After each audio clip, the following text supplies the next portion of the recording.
Hey YouTube, I'm Lucky, and if you're like me, ever since Trials of Osiris has returned, I've been wondering for so long now, how does the overtime work exactly? Because things get really weird if you've ever been to the overtime. Your screen starts to get so incredibly dark, it almost feels like you're back in the Vault of Glass. I'm looking around left and right, asking my teammates, cleanse! Cleanse! But unfortunately, there is no relic in Trials of Osiris, and there also is no private matches that you can load up for Trials of Osiris. You can load up private matches for elimination, but the elimination overtime rules are vastly different from the Trials of Osiris overtime rules. In the game mode elimination, when it comes to overtime, it's actually kind of a stalemate. There appears a flag in the middle of the map generally, and if you push towards it, you can capture the zone. But if you stay as far away from the flag as possible, you can indefinitely keep the round going. And that's a big problem because sometimes enemies are so afraid of going towards the overtime, or they're playing so campy, or they're watching the overtime that they actually don't go through the effort of capturing it. And so that was a big flaw in elimination. And I'm happy that Bungie looked at that and they said, hey, let's fix this. Let's make it so that way there's a little more incentive to capturing the overtime. And that incentive is extremely motivating. Your screen comes completely black,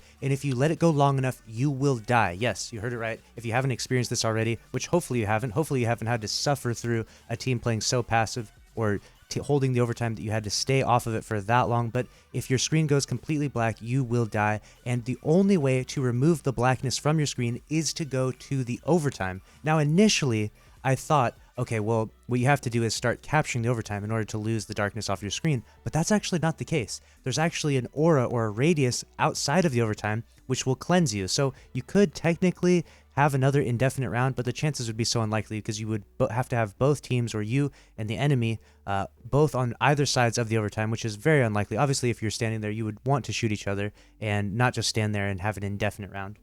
But I found this mechanic very interesting because this was created for Trials of Osiris. This was a very unique mechanic that we have never seen utilized in any of Crucible before. In fact, it's kind of odd, like I said, because it was almost the exact same mechanic that was used in the Vault of Glass. So it's so funny to see such an old mechanic from Destiny 1 Year 1 raid come into Trials of Osiris Destiny 2 Year 3 PvP game mode. That's crazy, right? And so let me recap this for you so that way you can properly strategize if this does happen to you, or if you do have to fight for the overtime in a round of Trials of Osiris. What the best strategy to utilize is, of course, to just capture the overtime because you win, but if the enemies are trying to shoot you off the overtime, or if the overtime is in a really awkward place, because it is on some of these maps, what you can also do is stand near the overtime and you can lose that darkness. Now, you wouldn't want to have to do this, but in a last case scenario, if you had to, you could outlive the enemies because the darkness would cover their screen first and kill them if they're further away from the overtime. Now, I hate to encourage this level of passive gameplay, and I'm not encouraging this at all. I just want you to simply understand the mechanics, how they're properly utilized, so that way,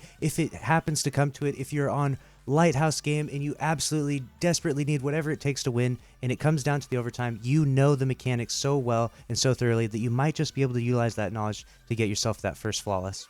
And even if you've been flawless many times, this knowledge is very useful to know. And that's going to be it for this video. If you have any questions, feel free to comment down below. I will be reading all the comments. And let me know your thoughts on the Trials of Osiris overtime. Do you think that this is a good mechanic? Do you think that this works really well to keep the pace of the games going continuously so that way they don't become so incredibly stale? Or would you rather see a different overtime mechanic? And if so, what would you have for the overtime mechanic? Thank you all so much for watching. I'll see you in the next one. Later.